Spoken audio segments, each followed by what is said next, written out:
Hello दोस्तों, क्या हाल चाल है। यूनिट नंबर 13 पढ़ते हैं, सुरक्षा चिंताएं, बीपीएससी 142 के अंदर। और यहाँ से भी एक दो सवाल आता ही आता है। परिचय सबसे पहले देख लेते हैं।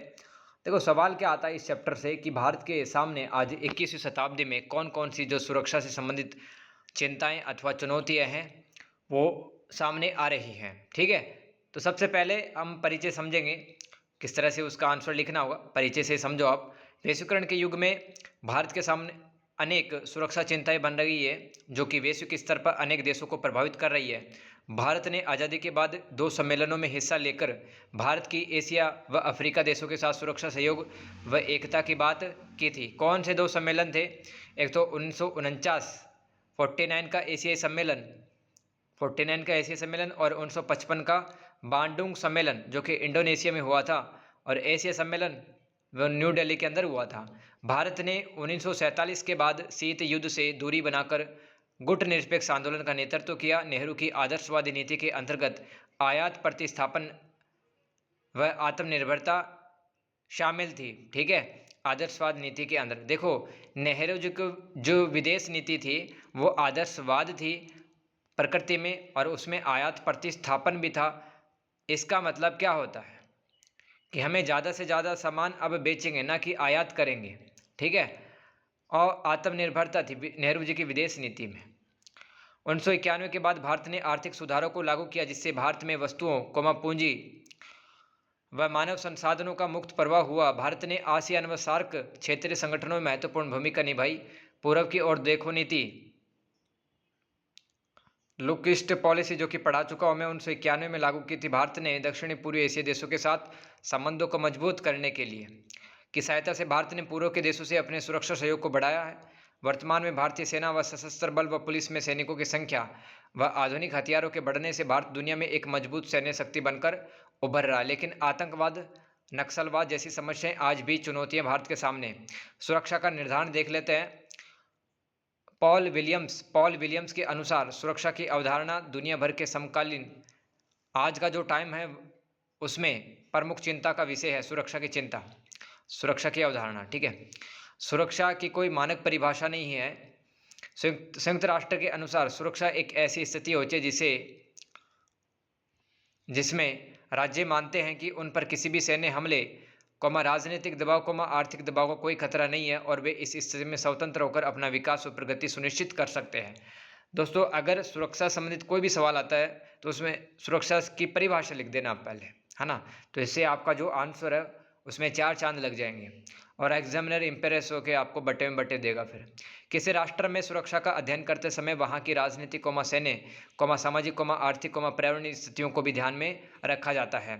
शीत युद्ध से पहले सुरक्षा का मतलब एक देश के लिए पूर्व स्वतंत्रता व संप्रभुता से युक्त होना था, लेकिन वर्तमान समय में गैर सैन्य प्रकृति के मुद्दे जैसे जलवायु परिवर्तन व प्राकृतिक आपदाएं, संक्रामक रोग, भोजन की कमी, अनियमित प्रवास, मानव तस्करी, ड्रग ट्रैफिकिंग, अंतर्राष्ट्रीय अपराध उभर रहे हैं, जिससे राष्ट्रों की सुरक्षा चिंताएं बढ़ गई हैं। वर्ल्ड ट्रेड पर 11 सितंबर 2001, जिसको अपन 9/11 भी कहते हैं दोस्तों, 9/11 अटैक, क्योंकि 9वां महीना था। ठीक है, और 11 तारीख थी। पर वे आतंकवादी हमले 24 नवंबर 26 नवंबर, देखो मैं क्या कह रहा हूँ कि देखो, एक तो वर्ल्ड ट्रेड पार्क है तो न्यूयॉर्क में स्थित है, वहाँ पे 11 सितंबर 2001 को हमला हुआ, और 26 नवंबर 2008 को मुंबई के ताज होटल पर भी हमला हुआ। तो और 2002 में भारतीय संसद पे में हमला हुआ। तो इसके कारण से भारत में सुरक्षा संबंधी जो चुनौती है वो उभर रही है। आतंकवाद है, लगातार विकराल रूप उभरता जा रहा है इसका। संयुक्त राष्ट्र महासचिव ने 2004 में किसी देश के समक्ष 6 चुनौतियों की पहचान की थी। एक तो पहला है आर्थिक व सामाजिक खतरे, कि कोई देश गरीब है और वहाँ के समाज में रहने वाले लोग कमज़ोर हैं। और अंतर्राज्यीय संघर्ष, यानी कि एक ही देश में 2 या 2 से अधिक राज्यों के बीच में संघर्ष, एक आंतरिक संघर्ष। फिर है चौथा परमाणु, रासायनिक, जैविक हथियारों से संबंधित चुनौती। फिर 5वां आतंकवाद, और एक अंतर्राष्ट्रीय संगठित अपराध, है ना। ये 6 चुनौतियाँ बताई हैं संयुक्त राष्ट्र के महासचिव ने, जनरल सेक्रेटरी ने 2004 में। राष्ट्रों को 6 प्रकार के खतरों को दूर करने हेतु द्विपक्षीय व बहुपक्षीय सहयोग करने की आवश्यकता है, तभी व्यक्ति एवं समाज की जो सुरक्षा सुनिश्चित होगी। इन नए 6 खतरों को गैर पारंपरिक सुरक्षा चुनौतियों के नाम से भी जाना जाता है, नॉन ट्रेडिशनल सिक्योरिटी चैलेंजेस। निष्कर्ष क्या निकलेगा? वर्तमान में पारंपरिक सुरक्षा चुनौतियों की जगह गैर पारंपरिक सुरक्षा चुनौतियां महत्वपूर्ण हो गई है। देखो, पारंपरिक सुरक्षा चुनौती यानी कि ट्रेडिशनल सिक्योरिटी थ्रेट क्या होते थे कि कोई देश हमारे ऊपर हमला कर देगा, बस यही था। लेकिन आज के टाइम पे दोस्तों साइबर अपराध बढ़ गए, आतंकवाद बढ़ गया, नक्सलवाद बढ़ गया है, ठीक है, मानव तस्करी बढ़ गई है। ये गैर पारंपरिक सुरक्षा चुनौतियां हैं, तो जिनका समाधान खोज कर पाना एक राष्ट्र हेतु अत्यंत महत्वपूर्ण है, तभी वैश्विक शांति स्थापित होगी। भारत की पारंपरिक सुरक्षा चिंताएं पढ़ लेते हैं। भारत एक विविधता वाला देश है, यहाँ पर अलग अलग धर्मों, जातियों, भाषाओं को बोलने वाले लोग रहते हैं। इसलिए भारत की सबसे बड़ी चुनौती इस विविधता में एकता बनाए रखने की है। अपनी विशिष्ट भौगोलिक स्थिति के कारण हिंद महासागर में भी आज भारत के समक्ष अनेक चुनौतियां उत्पन्न हो रही है। पड़ोसी देशों के साथ द्विपक्षीय मुद्दे, तो जैसे कि चीन का विवाद क्या है? चीन भारत के संबंध हमेशा से जटिल रहे हैं। 1947 से 1962 तक संबंधों में प्रगति देखी गई, अच्छे संबंध थे, लेकिन 1962 में भारत और चीन युद्ध के कारण संबंधों में तनाव आ गया और मैकमोहन रेखा एवं लाइन ऑफ एक्चुअल कंट्रोल के बीच विभाजन का काम करती है। ये दोस्तों मैकमोहन रेखा और लाइन ऑफ एक्चुअल कंट्रोल है, ये भारत और चीन को अलग करने का काम करती है। लेकिन क्षेत्रों के विभाजन को लेकर आज भी अस्पष्टताएं हैं, विवाद है, इसलिए चीन भारत के सैनिकों की झड़पें अक्सर यहाँ पर होती रहती हैं। वर्तमान में चीन ने अपना रक्षा बजट बढ़ाकर अपनी सैन्य क्षमताओं को मजबूत किया है। आर्थिक विकास में वृद्धि के कारण चीन आज हिंद महासागर में भारत को चुनौती दे रहा है। स्ट्रिंग ऑफ पल्स, स्ट्रिंग मतलब होता है माला, पल्स का मतलब होता है मोती, तो मोतियों की माला एक प्रकार की नीति है चीन की, जिसकी मदद से चीन भारत के जो पड़ोसी देश है उनको घेरने की कोशिश कर रहा है। देखो, मार्टन कपलान के अनुसार भारत व चीन अपनी बढ़ती महत्वाकांक्षाओं के कारण आज जमीन में समुद्र की तरफ अपनी प्रगति को सुनिश्चित कर रहे हैं। तो कपलान क्या कर रहा है? भारत और चीन न सिर्फ समुद्र में प्रगति कर रहे हैं बल्कि जमीन पर भी प्रगति कर रहे हैं, क्योंकि दोनों ही देश कच्चे माल व तैयार माल के आयात निर्यात हेतु समुद्री मार्गों पर ही निर्भर हैं। समुद्री संसाधनों को प्राप्त करने हेतु दोनों देशों के बीच प्रतिस्पर्धा चलती है। 2017 में भूटान के डोकलाम क्षेत्र में भी क्षेत्रों को लेकर विवाद हो गया था।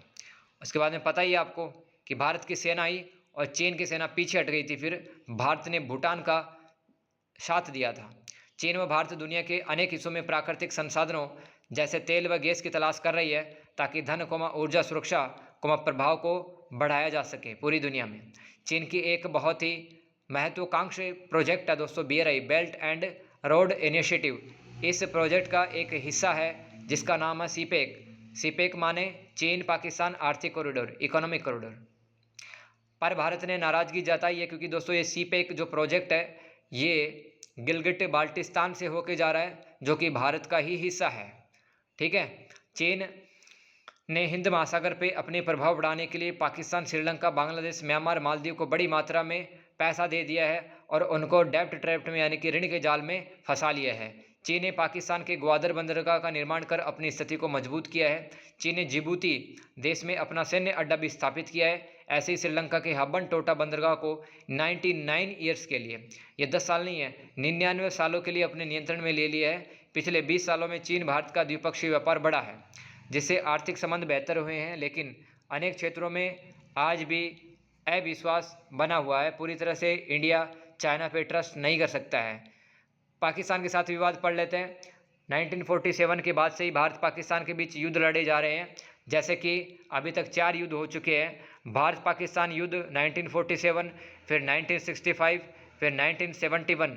ये 71 वाला जो युद्ध है, इसके अंदर भारत ने बांग्लादेश को आज़ाद करवाया था, और ये कारगिल का युद्ध 1999 वाला, ठीक है, याद रखना। इसके अलावा पठानकोट हमला 2016 का है ना, और मुंबई हमला देख लें, उरी हमला, ये उरी हमला है दोस्तों, ठीक है, उरी हमला, फिर मुंबई हमला, भारतीय सैनिकों के सिर काटने की घटना 8 जनवरी 2023 को की गई। बहुत एक कायराना हरकत पाकिस्तान की तरफ से और भारतीय संसद पे हमले किए गए। 2001 में जयपुर बम धमाका, 2008 में दिल्ली, अजमेर, बिहार, गुजरात, अयोध्या, कर्नाटक, तमिलनाडु आदि क्षेत्रों में बम धमाकों में पाकिस्तान के आतंकवादी संगठन जैसे कि ये अलकायदा है, इंडियन मुजाहिदीन इनका हाथ रहा था। भारत पाकिस्तान के बीच लाइन ऑफ कंट्रोल पर पाकिस्तान आए दिन।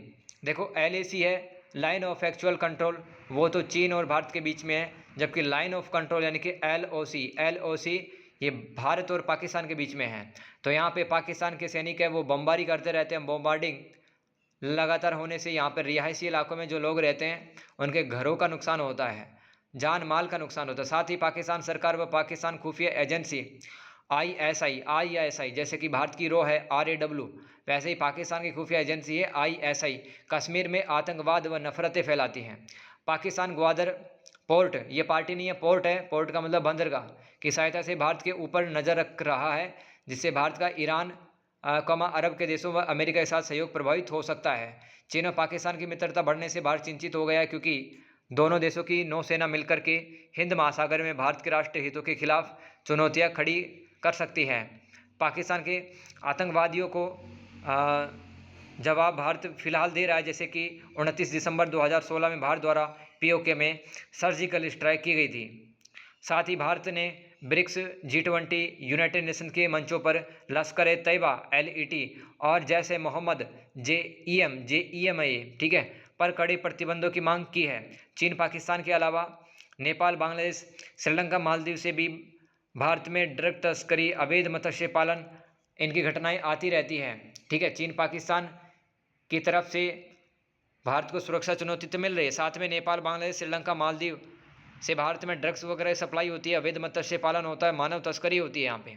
ठीक है, पशुओं की भी तस्करी होती है। तो ये भी गैर पारंपरिक चुनौतियाँ हैं। साथ ही आतंकवादियों द्वारा संगठित अपराध किए जा रहे हैं इन देशों की सीमाओं को यूज करके। कई बार सुरक्षित ठिकाने के रूप में भी नेपाल, बांग्लादेश, श्रीलंका, मालदीव में छुप जाते हैं आतंकवादी, फिर भारत में आकर हमले करते हैं, जिससे भारत की सुरक्षा चिंताएं बढ़ गई हैं। गैर पारंपरिक सुरक्षा चिंताएं पढ़ लो। 1991 के बाद वैश्वीकरण का फायदा भारत को हुआ है, साथ ही वैश्वीकरण का नुकसान भारत ने झेला है, क्योंकि भारत में वित्तीय असमानता बढ़ी है, गरीब और ज़्यादा गरीब और अमीर और ज़्यादा अमीर हो गया है। तकनीकों में औद्योगिकरण व बढ़ते शहरीकरण के कारण पर्यावरण का नुकसान हुआ है। भारत में साइबर अपराध बढ़े हैं, भारत में कट्टरपंथी और उग्रवादी घटनाएं बढ़ी हैं। आतंकवाद व अतिवाद पढ़ लो। रक्षा मंत्रालय, भारत सरकार की एक 2006 रिपोर्ट आई है, इनके अनुसार कट्टर इस्लामी सोच के उदय के कारण, यानी कि जोर जबरदस्ती तरीके से इस्लाम धर्म को पूरी दुनिया में फैला देना के उदय के कारण भारत में आतंकवादी घटनाएं शामिल है। ये घटनाएं राज्य द्वारा प्रायोजित होती है, स्टेट स्पॉन्सर्ड। देखिए जैसे कि पाकिस्तान है दोस्तों, भारत में आतंकवादी घटनाएं हैं वो करवाता रहता है। कश्मीर में आतंकवाद फैलाने में ISI का हाथ रहा है। भारत में हुए प्रमुख आतंकवादी हमले देख लो। मुंबई सीरियल ब्लास्ट 1993, कोयम्बटूर बम धमाका 1998, जम्मू कश्मीर की विधानसभा पे हमला 2001, भारतीय संसद पे हमला 2001, अक्षरधाम मंदिर पे हमला 2002, जयपुर बम धमाके 2008, असम बम धमाका 2008, मुंबई हमला 26/11 अटैक भी कहते हैं, Delhi serial bomb blast 2005, Pathankot airbase पे हमला और उरी के सेना कैंप पे हमला 28 सितंबर 2016। इन हमलों को करवाने में पाकिस्तान के आतंकवादी संगठन जैसे कि जैसे मोहम्मद, इंडियन मुजाहिदीन और लश्कर तैयबा का हाथ रहा है। साथ ही भारत में अशांति फैलाने का जिम्मेदार Islamic state of Iraq and Syria, ISIS और हरकत उल जिहाद और इस्लाम आदि कट्टर जिहादी इस्लामी संगठनों को जिम्मेदार माना जाता है। भारत में आतंकवादी घटनाओं को रोकने हेतु राष्ट्रीय जांच एजेंसी, नेशनल इन्वेस्टिगेशन एजेंसी की स्थापना 31 दिसंबर 2008 को की गई। 2009 से राष्ट्रीय आतंकवाद निरोध केंद्र को भी शुरू किया गया। भारत ने क्षेत्रीय वैश्विक मंचों पर आतंकवाद की दुनिया के लिए खतरा बताकर इसके खात्मे की बात की है। भारत मित्र देशों के साथ खुफिया जानकारी निगरानी खुफिया कार्यों के संबंध में सहयोग कर रहा है। अन्य गैर पारंपरिक सुरक्षा खतरों में शामिल है जैसे कि मादक पदार्थों व हथियारों की आपूर्ति, मानव तस्करी, समुद्री लूट, अवैध मत्स्य पालन, जाली नोट यानी कि नकली नोट। तो मादक पदार्थों को बेचकर आतंकवादी हथियार खरीदते हैं, जिससे भारत की आंतरिक सुरक्षा खतरे में आ जाती है। ऊर्जा सुरक्षा पढ़ लो। भारत अपनी विशाल जनसंख्या तथा बढ़ते औद्योगिक विकास हेतु प्राकृतिक तेल, प्राकृतिक गैस, कोयले का बड़ी मात्रा में विश्व के देशों में आयात करता है। आज भी 75% बिजली जैव ईंधनों को जलाकर बनाई जाती है। जैव ईंधन मतलब ये जो कोयला वगैरह, ये प्राकृतिक गैस, प्राकृतिक तेल, ये सब जैव ईंधन बायोफॉसिल्स होते हैं। भारत ने नाभिकीय ऊर्जा व नवीकरणीय ऊर्जा में बिजली अधिक उत्पादन करने का भविष्य में सोचा है, इसलिए यह ऊर्जा संसाधन हॉर्मोज जल डमरू मध्य व मलक्का स्ट्रेट से गुजरकर ही भारत में आते हैं। ये समुद्री रास्ते समुद्री आतंकवाद समुद्री डकैती से प्रभावित हैं। साथ ही राज्यों के बीच संघर्ष होने के कारण कई बार ये रास्ते अवरुद्ध हो जाते हैं। कौन से? हॉर्मुज़ जलडमरू मध्य और मलक्का जलडमरू मध्य ये रास्ते प्रभावित हो जाते हैं आतंकवाद की वजह से और राज्यों के बीच में आपस में लड़ाई चलने की वजह से, जिसकी वजह से वैश्विक ऊर्जा आपूर्ति में बाधा आती है। चूँकि दुनिया भर में जैव ईंधन सीमित मात्रा में, अतः भारत को ऊर्जा सुरक्षा हेतु नए ऊर्जा आपूर्ति के क्षेत्र तलाशने हैं। साइबर सुरक्षा ये भी गैर पारंपरिक चुनौती है भारत के सामने। तो साइबर हमलों से न सिर्फ व्यक्ति की बल्कि एक राष्ट्र की संवेदनशील जो जानकारी होती है वेबसाइटों पे जो पड़ी रहती है सार्वजनिक हो जाती है, वो उन्हीं गुप्त डेटा का उपयोग करके जो हैकर होते हैं वो सरकार तथा व्यक्तिगत फायदे के लिए उठाते हैं। समझ गए? तो देखो साइबर हमला क्यों करते हैं? क्योंकि दोस्तों किसी भी देश की जो बहुत ही गुप्त जानकारी होती है, संवेदनशील जानकारी होती है, वो पब्लिक में आ जाती है, पब्लिकली हो जाती है, सार्वजनिक हो जाती है। और ये जो हैकर्स है वो अपनी ही सरकार को ये डेटा देते हैं, है ना, ताकि दूसरे देश को नुकसान पहुंचा जा सके। चीन के बाद भारत में सबसे ज़्यादा इंटरनेट यूजर्स हैं। क्रम पढ़ लो, सबसे ज़्यादा इंटरनेट चलाने वाले व्यक्ति चीन के अंदर है, फिर भारत, फिर यूएसए, फिर इंडोनेशिया, ब्राज़ील। ये मैंने आपको एक और बढ़िया बात बता दी है। एशिया प्रशांत क्षेत्र में ताइवान के बाद सबसे ज़्यादा साइबर हमले भारत पर हुए हैं। हाल ही में बीजेपी पार्टी व यूपीएससी की साइट पर भी हैक कर लिया गया था। साइबर खतरों को दूर करने के लिए भारत सरकार की पहल यानी कि इनिशिएटिव पढ़ लो, क्या प्रयास किए जा रहे हैं by the government of India. एक तो राष्ट्रीय साइबर सुरक्षा नीति बनाई गई है हमारे देश में, फिर साइबर सुरक्षित भारत पहल है, फिर भारतीय साइबर अपराध समन्वय केंद्र है, साइबर सुरक्षा केंद्रों की स्थापना की गई है, फिर computer emergency response team India काम करती है। जैसे कि कोई भी सरकारी एजेंसी की वेबसाइट हैक हो जाती है तो ये जो कंप्यूटर इमरजेंसी रिस्पॉन्स टीम है ये उसको हल करती है प्रॉब्लम को। फिर महत्वपूर्ण सूचना अवसंरचना, फिर रक्षा साइबर एजेंसी। भारत को आसियान ब्रिक्स भारत अमेरिका सुरक्षा फोरम पर भी सुरक्षा साइबर चिंताओं को हल ढूंढना चाहिए। भारत में फिशिंग व रैनसमवेयर की घटनाएं बढ़ रही है। फिशिंग और रैनसमवेयर आप पढ़ लो, साइबर अपराध के ही प्रकार हैं फिशिंग और रैनसमवेयर, जो भारत की आंतरिक सुरक्षा के लिए चुनौतियां हैं। अब तक हमारे जो प्रधानमंत्री कार्यालय है पीएमओ, भारतीय दूतावास, पीएमओ भारतीय दूतावास रक्षा विदेश मंत्रालय की वेबसाइटों national informatics centre NIC CBI के कंप्यूटरों पर हमला हो चुका है।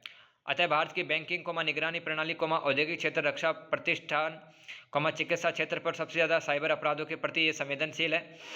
कौन कौन से क्षेत्र सेंसिटिव हैं, किन पर साइबर हमला हो सकता है? बैंकिंग क्षेत्र पर, निगरानी प्रणाली पर, औद्योगिक क्षेत्र पर, रक्षा प्रतिष्ठान जैसे कि डीआरडीओ की वेबसाइट और चिकित्सा क्षेत्र यानी कि एम्स वगैरह की वेबसाइट पर। ठीक है, अतः भारत में सुरक्षित व सशक्त साइबर नेटवर्क की जरूरत है। इस तरह से दोस्तों ये मैंने आपको चैप्टर नंबर 13 पढ़ा दिया। आई होप आपको बहुत अच्छे समझ में आया और आपके बहुत अच्छे नंबर आने वाले हैं। इन्हीं बेस्ट विशेष के साथ में मिलते हैं नेक्स्ट चैप्टर में। तब तक के लिए goodbye and take care. और हाँ, ये अगर आपको कंटेंट अच्छा लगा, पसंद आया तो एक कमेंट है आप ज़रूर करके जाना। ठीक है, थैंक यू।